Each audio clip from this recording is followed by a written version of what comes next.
వాక్యం వింటాము, వాక్యం గద్దిస్తూ ఉంది కదా, అయ్యో నేను ఆత్మీయ దాహాన్ని కలిగి లేనే అని ఒక్కసారి మనము ఈ ఉదయకాల సమయంలో మన జ్ఞాపకం చేసుకుందామని దేవుని వాక్యం ఎన్నిసార్లు గద్దిస్తుంది. ప్రియ సహోదరుడా సహోదరి, వాక్యాన్ని మన జ్ఞాపకం చేసుకుందాము. ఆత్మీయ దాహాన్ని కలిగి ఉండాలండి. బాబేలు మరి గోపురంలో మరి అబీమెలెకు ఆ యొక్క ఇశ్రాయేలు ప్రజలు తరుగుతూ ఉన్నప్పుడు అంట ఒకే ఒక స్త్రీ అంటండి. ఎందుకు ఆమె ఆత్మీయ దాహాన్ని కలిగి ఉందంటే మరి ఆమె ప్రార్థన జీవితాన్ని కలిగి ఉంది. ఎందుకంటే ప్రార్థన జీవితం అంటే మరి అందరు గోపురంలోకి వెళ్ళిపోయారు, ఎత్తైన శిఖరం పైకి వెళ్ళిపోయారు. అబీమెలెకు తరుముకుంటూ వచ్చేస్తున్నాడు, ఆ గోపురం తలుపులు వేసేశారు. అయినప్పటికీ బద్దలు కొట్టడానికి ట్రై చేస్తున్నాడు అబీమెలెకు, వారందరినీ చంపడానికి. ఒక స్త్రీ అంట మరి గోపురం పైకి వెళ్ళిపోయిందంట.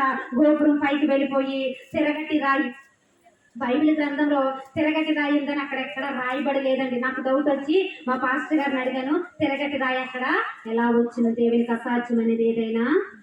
హల్లెలూయా.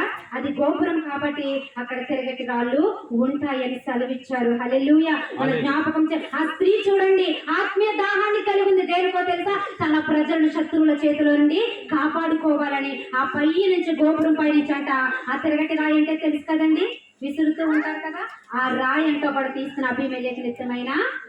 హల్లెలూయా.